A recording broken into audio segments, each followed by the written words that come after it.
As a 307-year union between Scotland and the United Kingdom hangs by a thread, in Beijing, the ruling Communist Party is watching the vote with deep suspicion.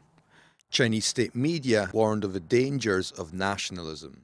The Chinese government remains locked in a violent battle against what it calls our splittest forces in its restive provinces of Xinjiang and Tibet. Beijing fears Scottish independence may inspire its own separatist movements. China's vast internal security apparatus, better funded than its armed forces, is well versed in snuffing out any dissent. A spate of violent attacks by extremist ethnic Uyghur in the past year and growing pro-democracy movements in Hong Kong have put President Xi Jinping's administration on edge.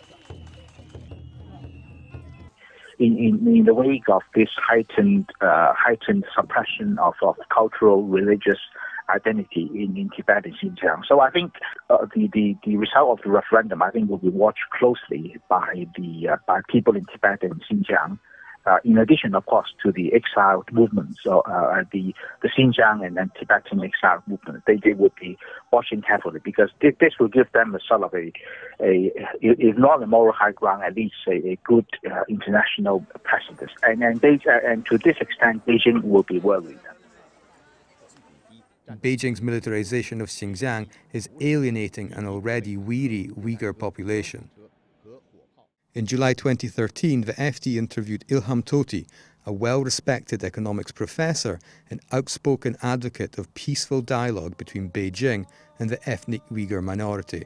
Mr. Tohti warned that Beijing's crackdown on the Uyghurs was making them more aware of their ethnic identity.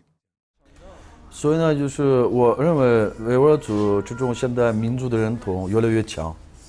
比如说宗教在维吾尔族影响力反而在打压之后。 就是我认为维吾尔族的往伊斯兰教的兴趣很多人，比如说读伊斯兰教的书，通过网络，这种现象反而比以前多了。我不认为中国政府的打压在新疆会使维吾尔人放弃这个信仰，而且他只能是抵抗的心态越来越强，而且宗教可能越来越强。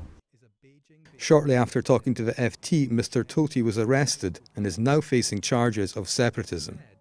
Authorities in some cities in Xinjiang have even banned traditional headscarves and beards from public transport. To students of Scottish history, the harsh methods adopted by Beijing to suppress the Uyghurs remind some of the Disarming Act passed by the British Parliament in 1716 in the wake of the last Jacobite rebellion. The law then aimed to wipe out the Scottish clan system and its costumes, including the kilt. 300 years later, Scottish nationalists are on the edge of a watershed moment. Policymakers in Beijing may well be advised to take note of Scottish history when trying to snuff out calls for greater self-determination within their borders. Ben Marino, Financial Times, Beijing.